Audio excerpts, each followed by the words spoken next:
You think your daily routine is simple and repetitive?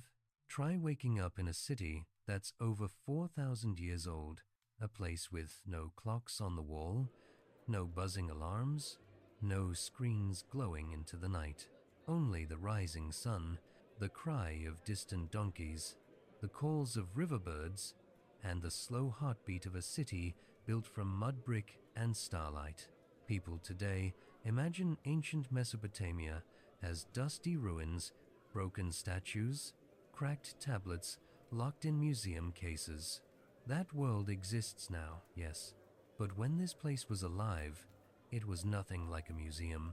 It was warm bread and river wind, markets echoing softly through narrow streets, voices of families, neighbors, children, vendors, priests, merchants. Most people weren't kings. Most weren't heroes. They were farmers, potters, scribes, weavers, herders, carpenters, ordinary souls worrying about water, grain, tools, weather, family. Very different from your life, and somehow not that different at all. Tonight, we're not following a king in a golden chariot.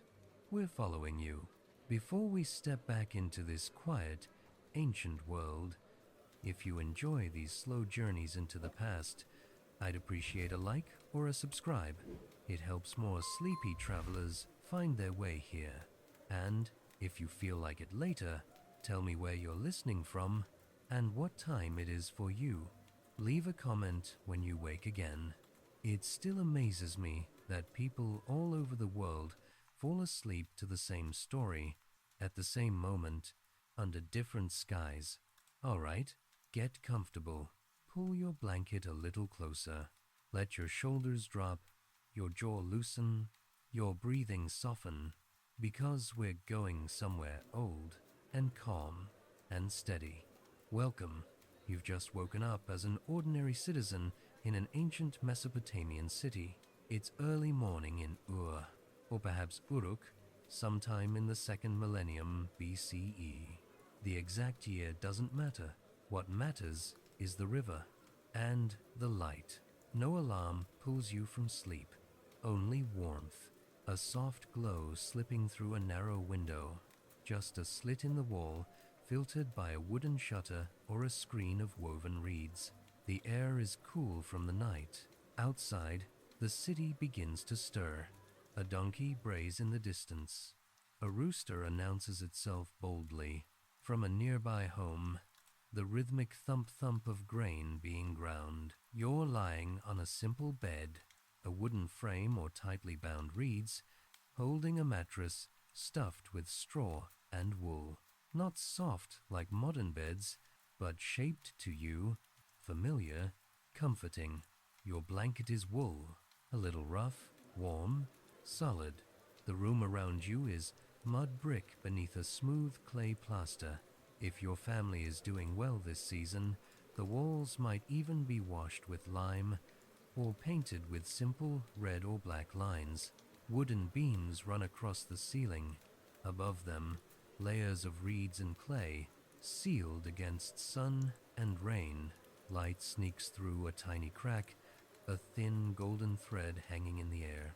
You stretch. Your body wakes slowly, unhurried. You swing your feet down. The packed earth floor is cool, smooth, from years of footsteps. For a moment, you simply sit and listen to the quiet chorus of a city beginning its day. A jar tapped against stone, a murmur of early voices, a baby's single cry, then silence. The steady grind of a quernstone turning barley into flour. You walk to a low stand in the corner. A shallow clay basin waits. Beside it, a jug of water drawn from a well or cistern last night. You pour a little. The sound is soft, clean, satisfying. You cup the water and lift it to your face. Cold, bright, waking. You rinse your eyes, your cheeks, your neck. Bathing comes later, by the river or with larger basins. This small ritual is enough to begin your day. If your family has any, you rub a tiny amount of oil into your hair, sesame oil scented with herbs or cedar, just enough to tame dust and look presentable. You dry your face with linen. The basin water still ripples from your touch. You dress in a simple tunic of wool or linen, belting it around your waist. Sandals go on, the leather soft from use. You are ready. Clean enough for morning, steady enough for the day ahead. You step toward the heart of your home. You step into the courtyard, the center of your home, where the day truly begins. The air is cooler here, sheltered by high walls that hold the fading memory of night. A rectangle of pale morning light spills onto the ground, soft and gentle. Someone is already tending the clay oven. Its round mouth glows with the faint red of banking coals, the heat rising in thin, wavering lines. A family member reaches into a bowl of dough, pulls out a small round, flattens it between practiced hands, and slaps it onto the oven wall with a soft, confident sound. You can already smell the bread that will soon puff and blister, smoky at the edges, tender in the middle. Nearby, another pair of hands works the grinding stone, a curved stone pulled across a larger slab. Barley crushed into coarse flour with each steady push and pull.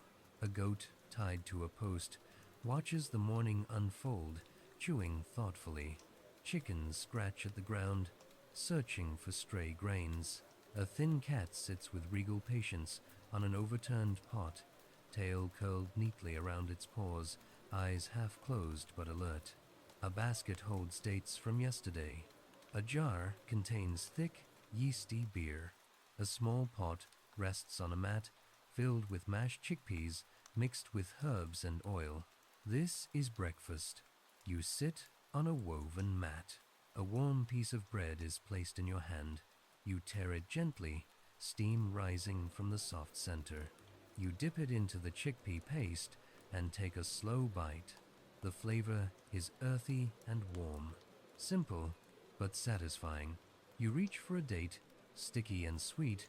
It collapses slightly between your fingers before you bite into it, releasing an almost honey-like richness that spreads across your tongue. A cup of watered beer follows. Cool, thick, a little sour, a little sweet. A drink made not just for taste, but for safety and nourishment. Breakfast is not dramatic, not rushed, just quiet, dependable, steady. As you eat, the city outside grows louder in small degrees. Footsteps crossing packed earth, low voices exchanging morning greetings. The distant creak of a wooden wheel being set in motion. A goose honking indignantly at something only it understands. You wipe your fingers on a cloth and stand. There is work to do. You move toward the doorway, a low wooden door or a curtain of reeds lifted aside with a familiar gesture. Stepping from the shaded courtyard into the world beyond feels like stepping into a different rhythm, a river of motion that has already begun flowing. The street is narrow, the walls rising close on either side. Sunlight hasn't reached the ground here yet, but it paints the tops of buildings in a soft gold that hints at the heat to come. You walk slowly at first. The packed earth beneath your sandals is smooth from countless footsteps worn over generations. Women carry clay jars on their hips, heading toward wells where the day's water will be drawn. A pair of men roll a heavy jar along the ground, working together with practiced coordination. Children dart through doorways, chasing each other with reckless delight until called back by a parent's firm voice. The smells change as you walk. Clay, dust, damp stone in shadowed doorways. Then, as the lane widens, the sense of food and fire. You turn a corner and enter a small market street. It doesn't roar with noise the way modern markets do. Instead, it hums with life, layered and gentle. A trader has arranged onions and leeks in neat piles on a mat. Another measures grain into bowls. leveling each portion with the flat of his hand. A woman sits behind jars sealed with clay, each stamped with a small symbol pressed while the clay was wet.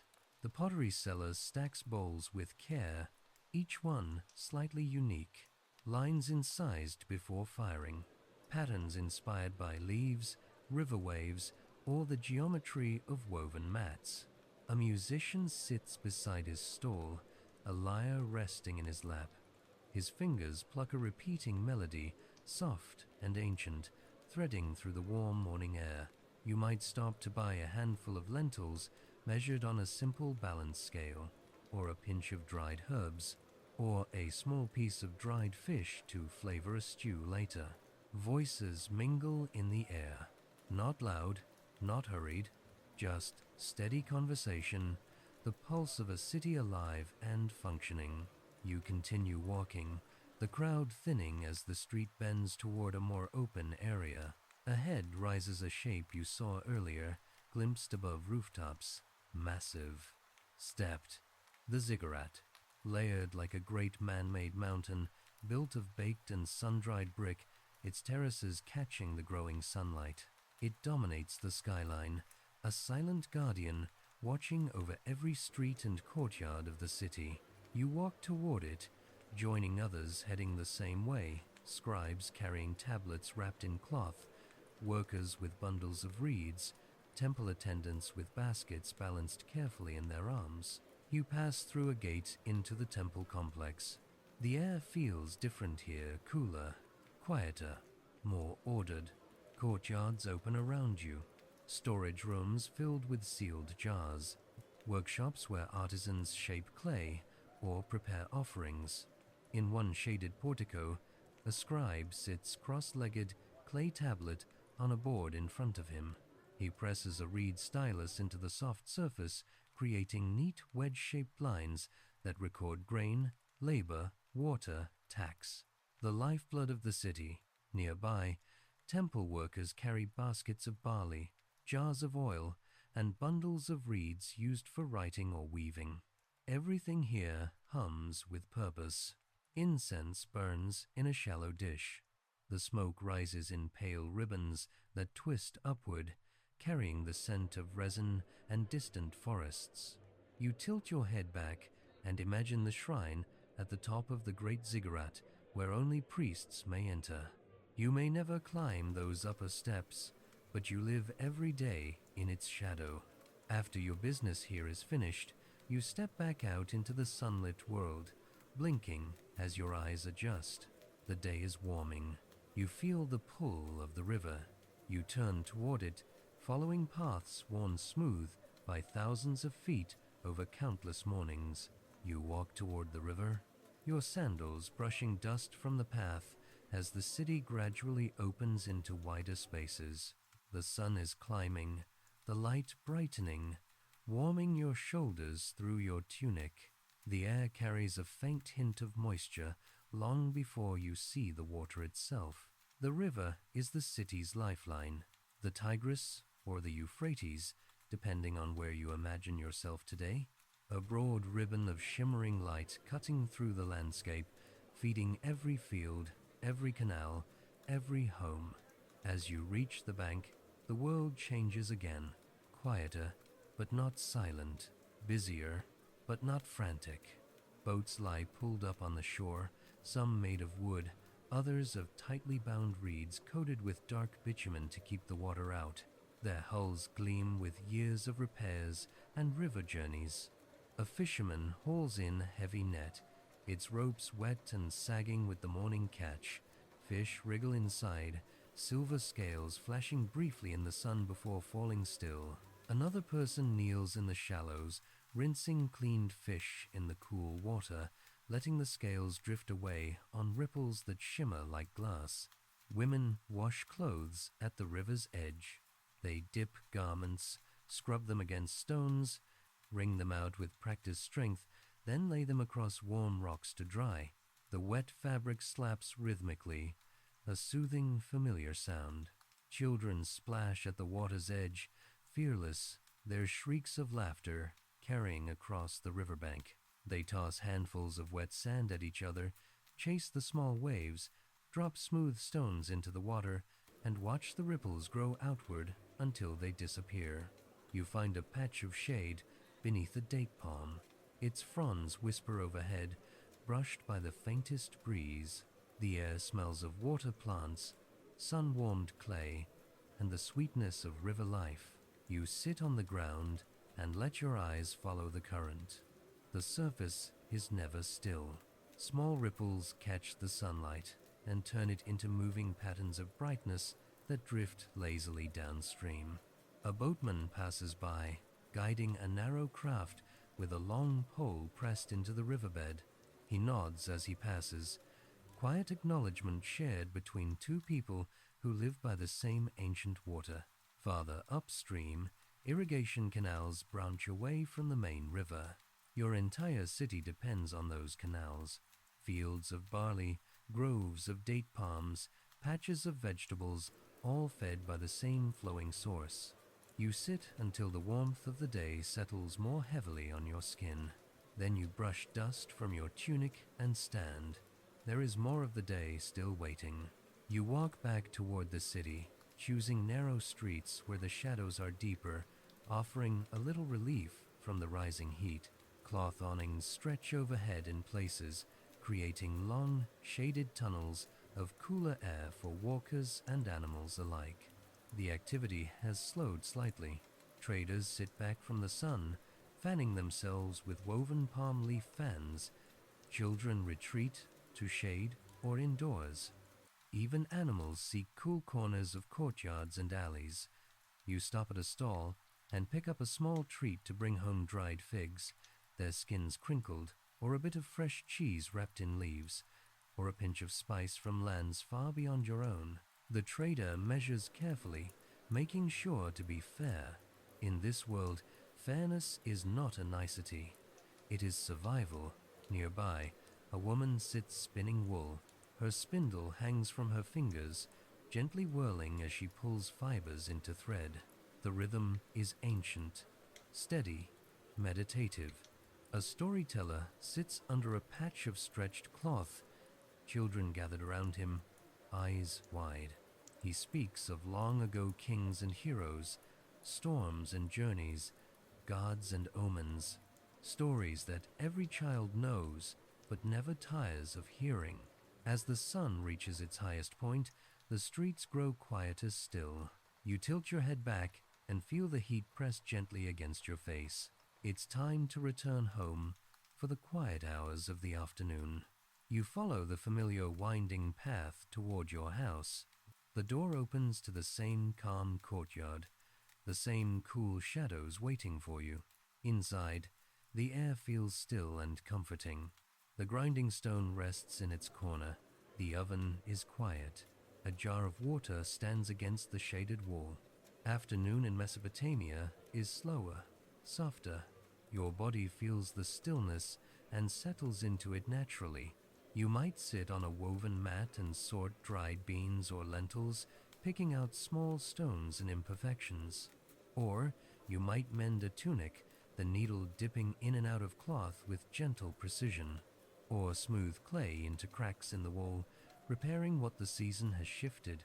If you are a scribe or apprentice, you might practice on a spare piece of soft clay, carving neat wedge-shaped symbols with your reed stylus. The marks are small but important. This is how memory survives. If you are tied to the fields, you might examine tools, wooden handles, bronze blades, checking what must be repaired before the next morning's work beyond the city walls.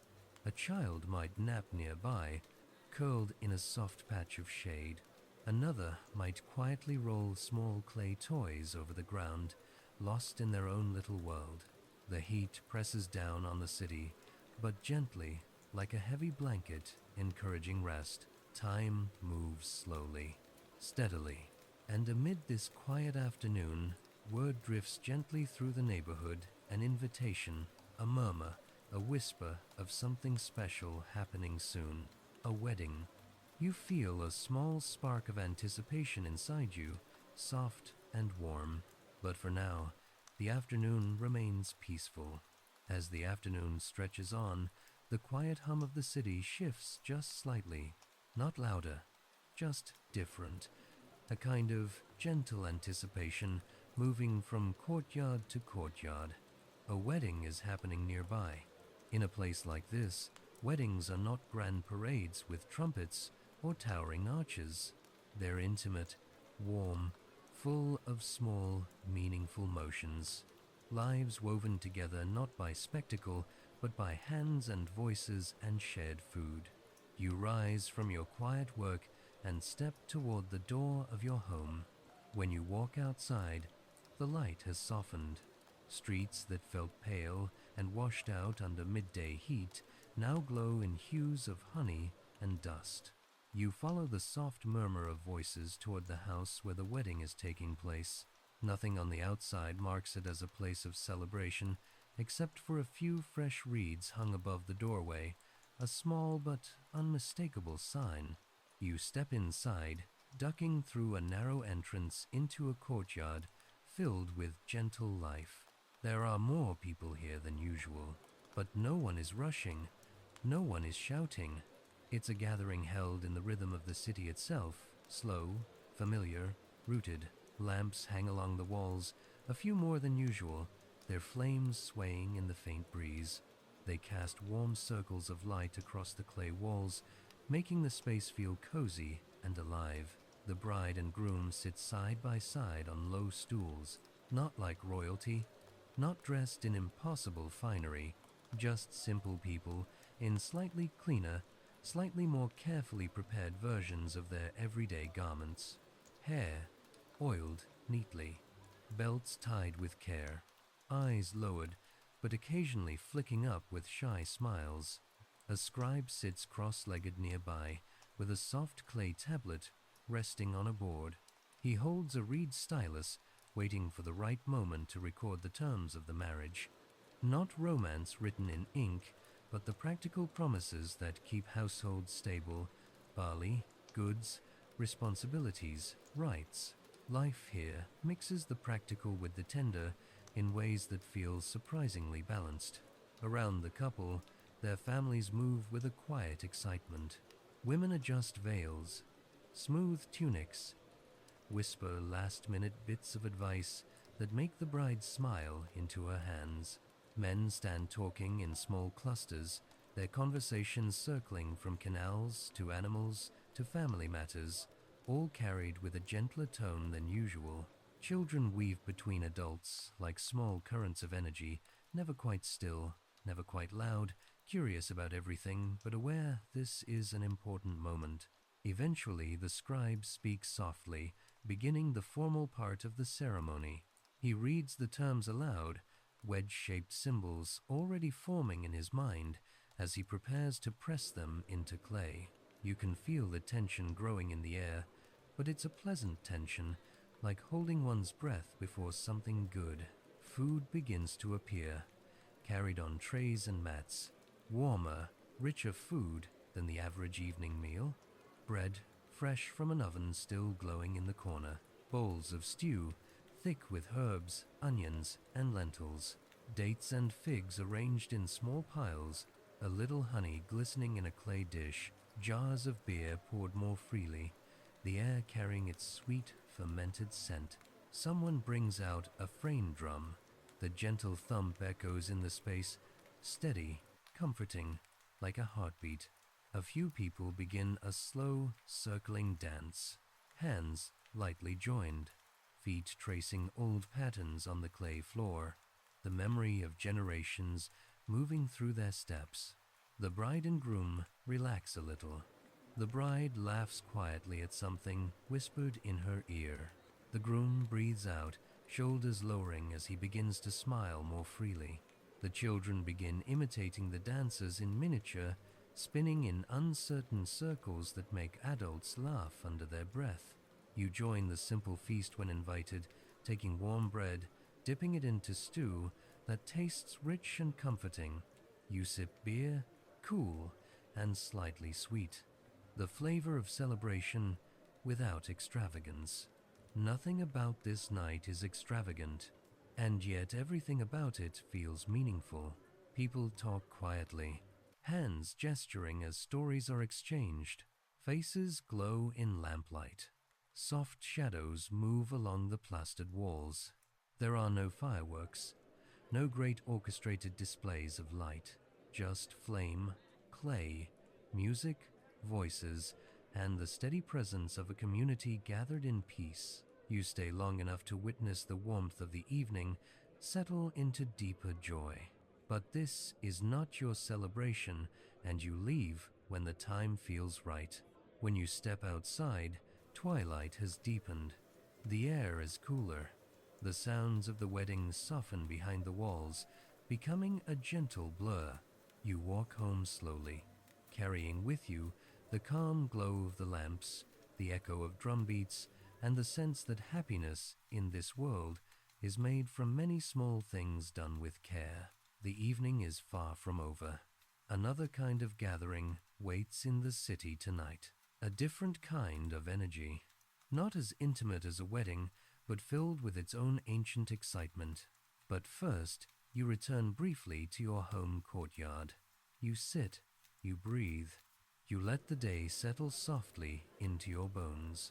And when you are ready, you rise again, drawn by the distant sound of voices and movement, drawn toward another moment in this ancient city, waiting quietly for you to arrive.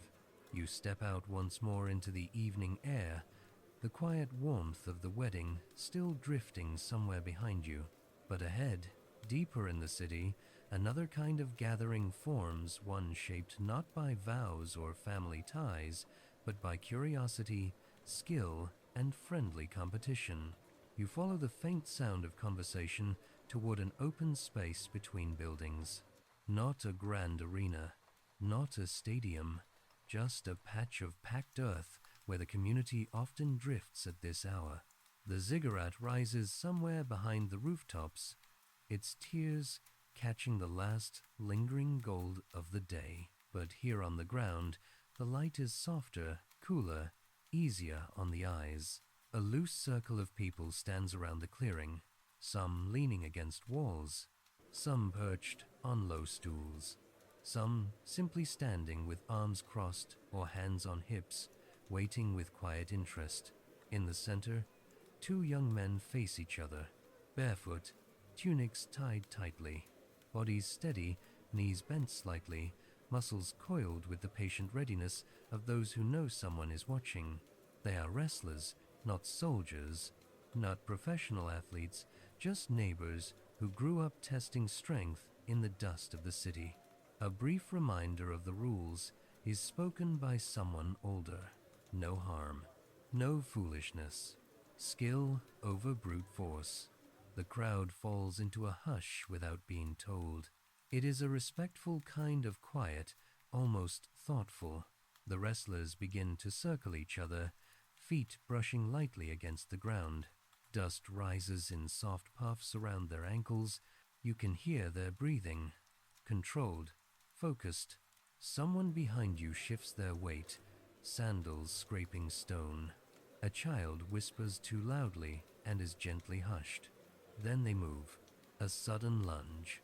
Hands meet shoulders, arms wrap around waists, balance shifts. The quiet becomes a living thing tension, held in dozens of chests at once. The wrestlers strain, testing leverage, pressing, pulling. Their feet slide and grip, slide and grip. A cloud of dust curls up around them, painted orange by the last sliver of sunlight. One wrestler feints left, then pivots with surprising speed. The other stumbles, barely catching himself before he falls. A single ripple of laughter moves through the crowd, warm, supportive, never mocking. They reset, breathing harder now. Circle again. This time, the movement is decisive.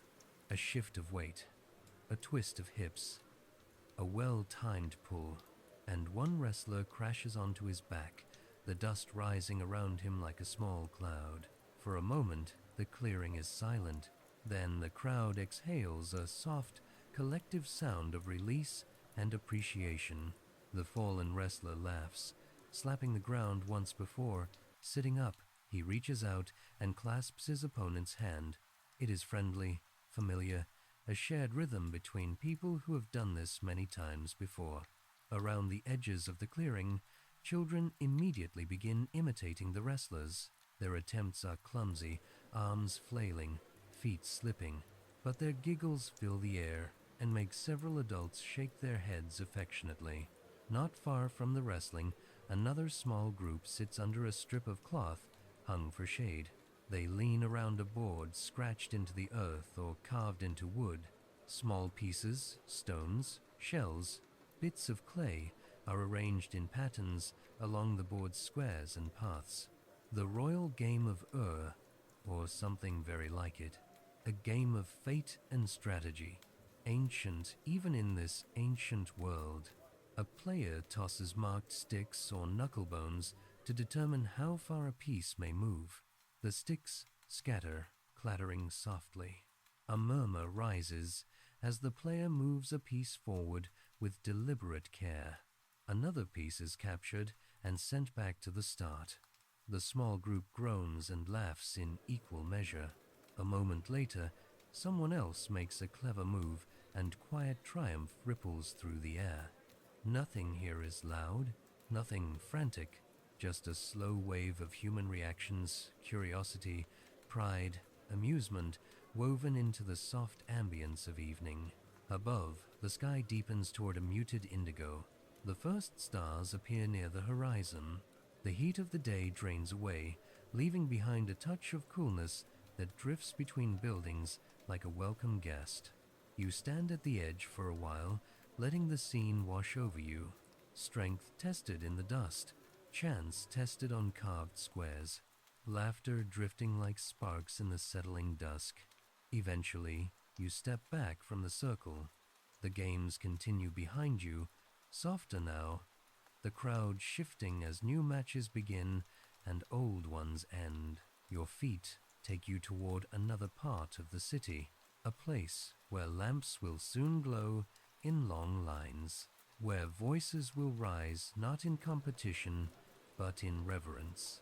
Tonight, the city will hold a festival, a time of offerings, music, and quiet awe, and you, like so many others, will walk toward it. As you walk away from the wrestling grounds, the sounds soften behind you, fading into a gentle blend of laughter, clapping, and murmured conversation. Your footsteps fall into their own rhythm as you move through winding streets that have already begun to cool with the coming night. The air feels different now, lighter, touched with a faint breeze that drifts in from the river. The heat of the day is slipping away, leaving the clay walls to release their stored warmth slowly, like long breaths exhaled into the twilight. With each turn, the streets become a little more alive. Not chaotic, not crowded, just expectant.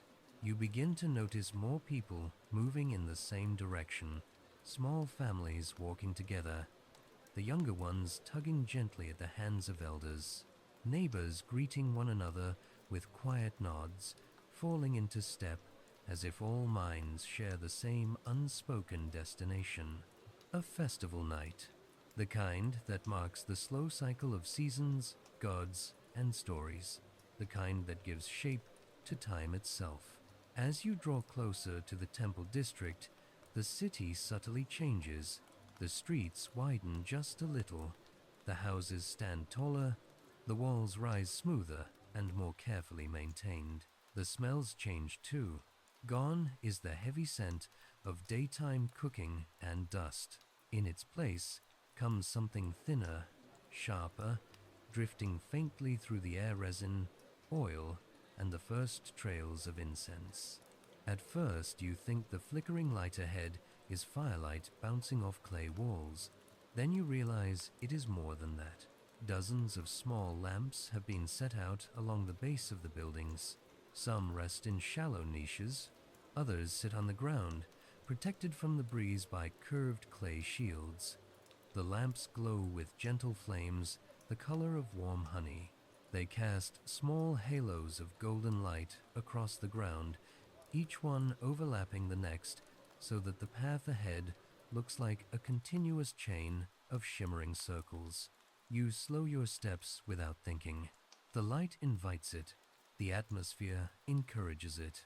This is a night meant to be walked through slowly, peacefully, as though hurrying would disturb something ancient and sacred in the air.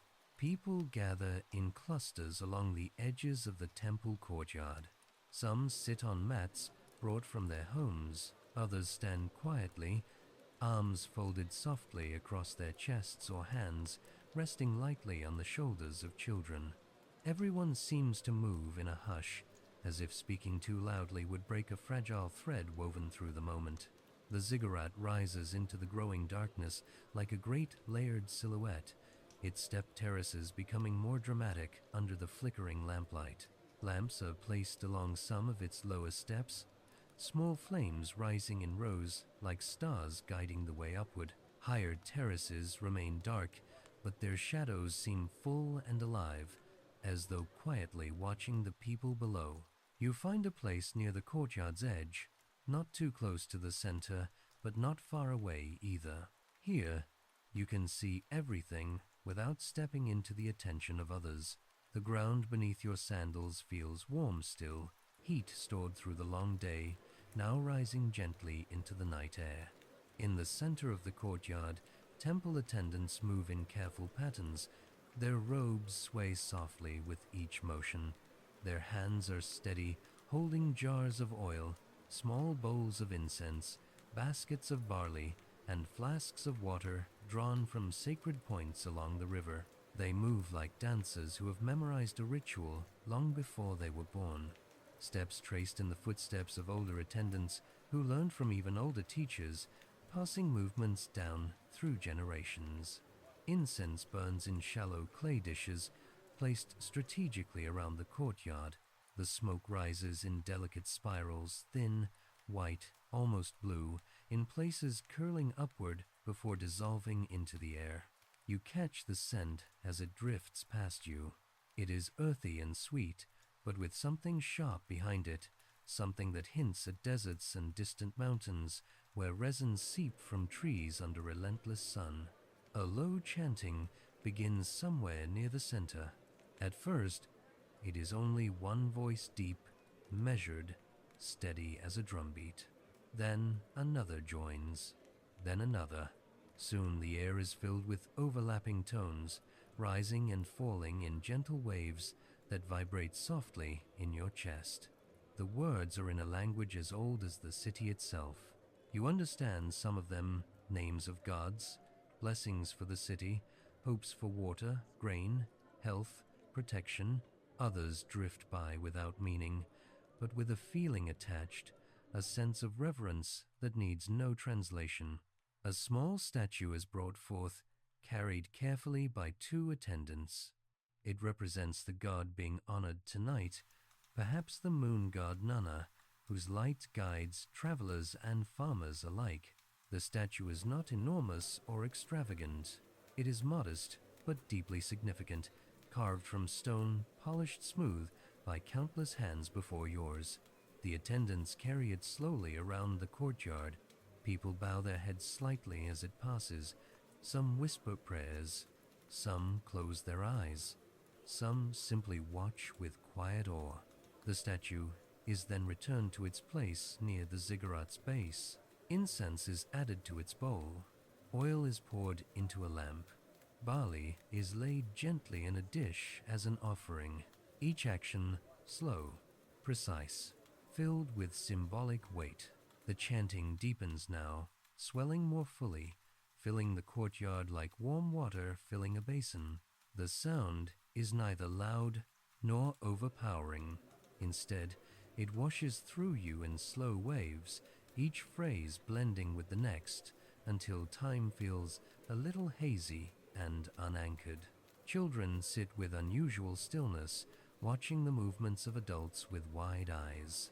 They seem mesmerized by the glow of lamps, by the soft smoke rising, by the voices that vibrate in the floor beneath their hands. Even the youngest ones seem to sense that this is not an ordinary night. Above you, the sky has deepened into a rich velvet blue.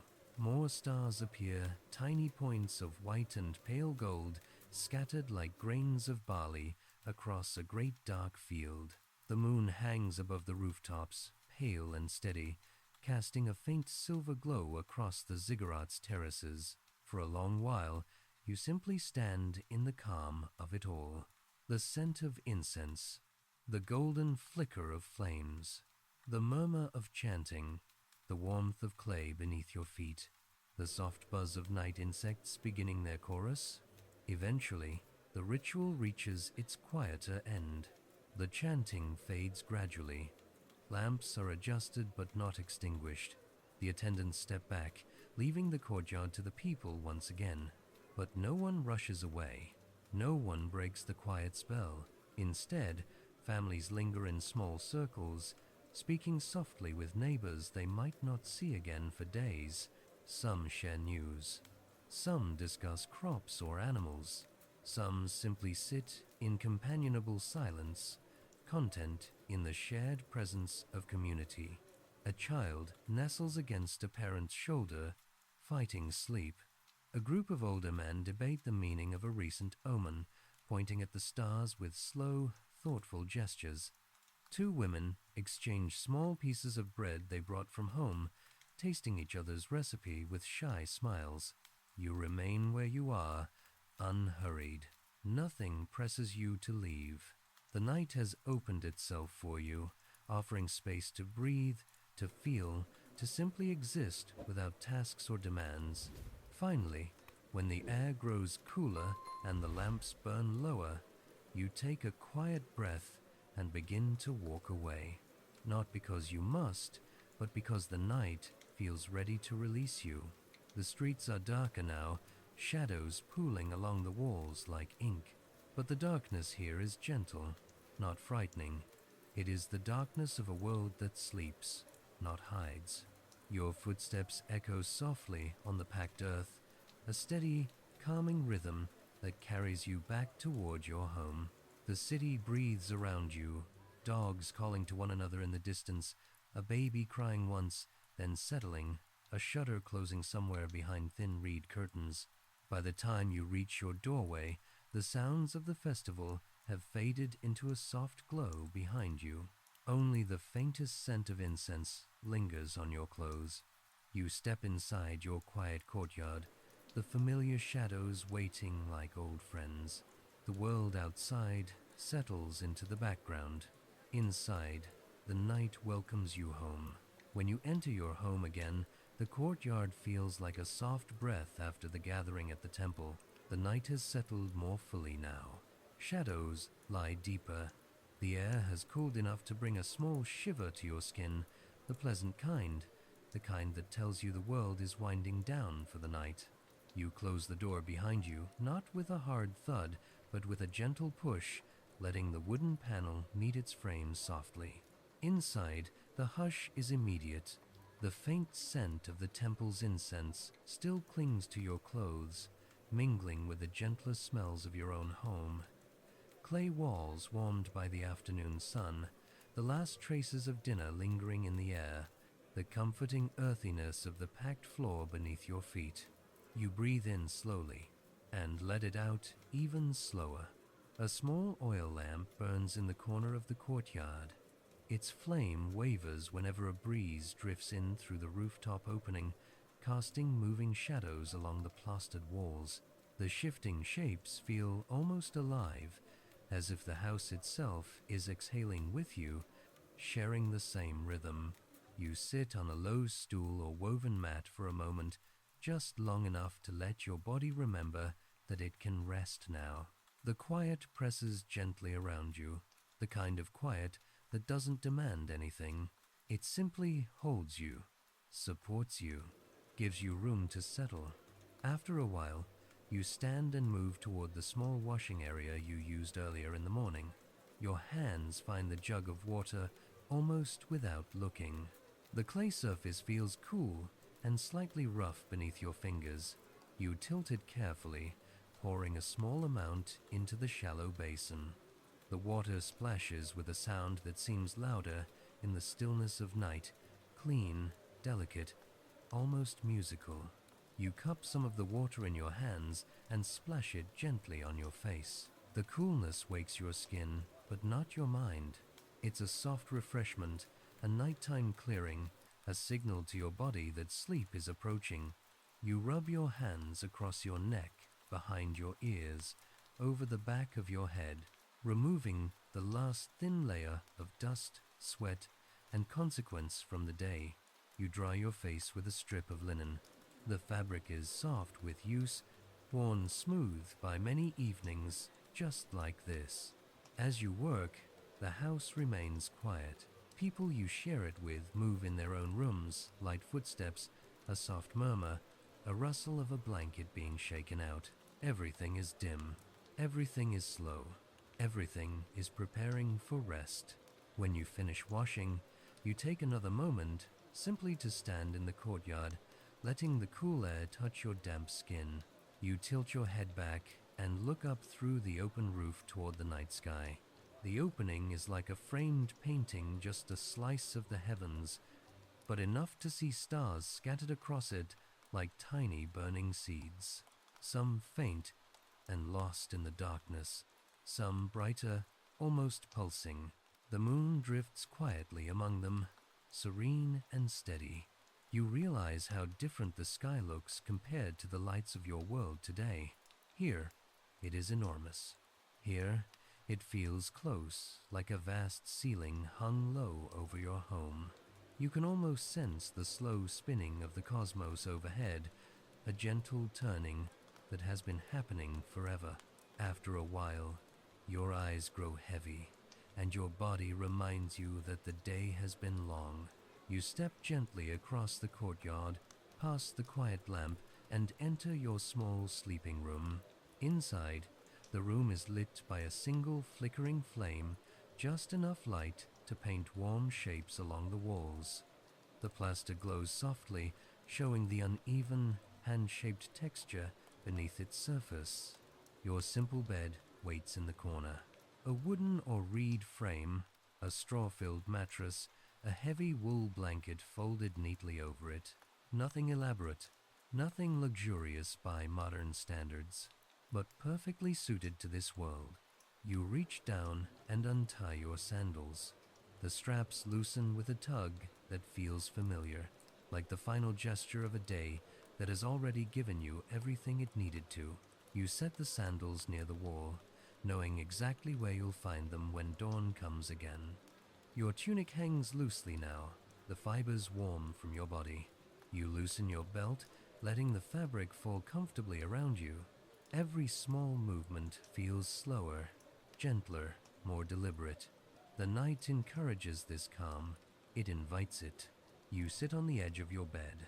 The straw-filled mattress shifts slightly under your weight, creaking in a soft, familiar way. You smooth your hand across the blanket before pulling it over your legs. The wool is heavy, textured, carrying the faint scent of clean fibers and the warmth of many nights before this one. When you finally lie back, your body sinks slowly into the mattress.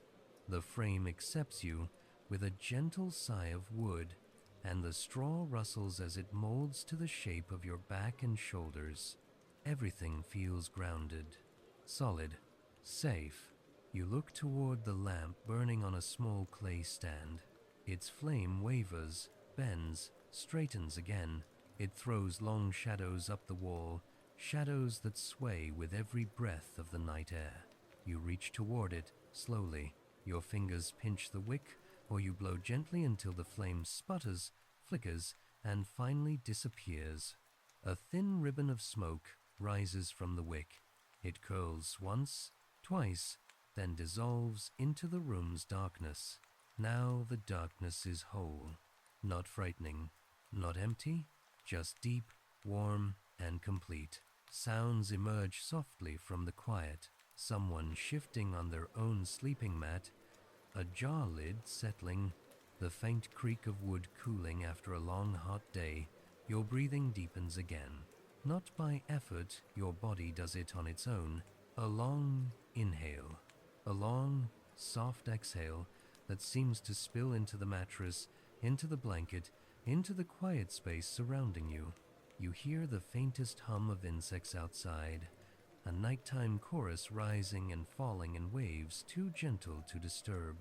They are part of the ancient world's soundtrack, a sound your ancestors heard, a sound their ancestors heard, stretching back through centuries. This sound has always meant safety, nighttime, rest.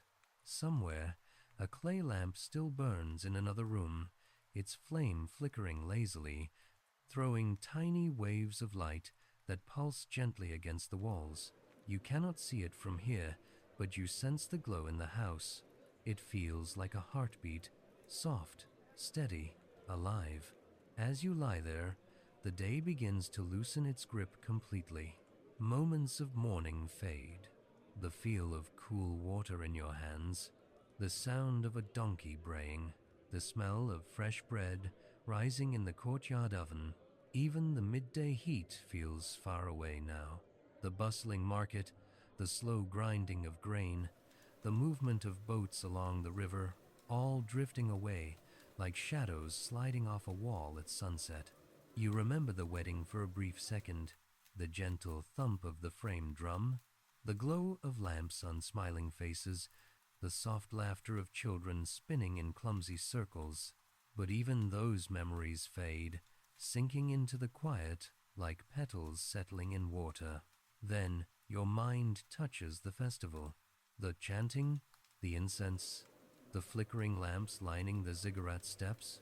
But these too soften into warm colors and scents that no longer form clear edges. The night has stripped everything down to a single truth. You are here, you are safe, and there is nothing left to do but rest. A long breath leaves your lungs, then another. Your chest rises gently and falls with the weight of deepening sleep. Time starts to stretch. Seconds feel longer. Moments drift into each other without distinction. You are no longer thinking in words, just impressions, just softness, just the steady, soothing rhythm of breath. Your thoughts are no longer thoughts. They are small shapes that drift across the dark like slow-moving clouds. You don't chase them. You don't hold them. You don't even recognize them for long enough to care. They come, they go, and you sink deeper. The blanket grows warmer against your skin. Your feet feel heavy. Your legs soften. Your spine relaxes more fully than it has all day. Your head rests deeply in its hollow on the pillow, supported perfectly. You are sinking now, gently, like settling into sand that forms to your shape. The sounds of the house fade. The city fades. Even the night sky above seems to drift away as your awareness turns inward, softer and softer. You feel wrapped by darkness, by warmth, by stillness. Nothing tugs at you. Nothing pulls. Everything supports. Your breaths become slower still, each one quieter than the last. Your body feels like it is floating just above the mattress light and heavy at the same time. Warm and cool at the same time. Present, yet drifting. There is no effort now. No willpower. Just gravity doing its work. Just sleep approaching with soft, careful steps. The darkness deepens one last time, growing thick and velvety, like warm night air, embracing your whole existence. Your mind loosens. Your muscles melt. A soft sigh leaves your lips without you meaning it. And then you begin to drift fully, downward, deeper, into the quiet, beneath the quiet. The city sleeps. The river glides. The fields rest. The ziggurat keeps silent watch. All is still. You are safe. You are warm. You are done with the day. There is nothing else you must do. Let yourself fall. Let yourself slip into the deepest layer of rest. Let the ancient night hold you exactly where you need to be. In and out. In and out. Each breath carrying you further and further and further Good night, traveler of the ancient city. Sleep well, sleep deeply, sleep peacefully, until morning finds you again. Thank you for spending this quiet night with me, wandering through an ancient world, breathing a slower rhythm, and letting your mind drift far from the noise of today. If you're still awake or listening again tomorrow, I'd truly appreciate a like or a subscribe. It helps these calm stories reach more people who need a place to rest their thoughts. If you fell asleep somewhere along the way, that's exactly what these videos are here for. I hope you wake up feeling lighter, calmer, and just a little more connected to the quiet corners of the world. Thank you for being here. Thank you for listening. And until the next journey, sleep deeply, sleep safely, and good night.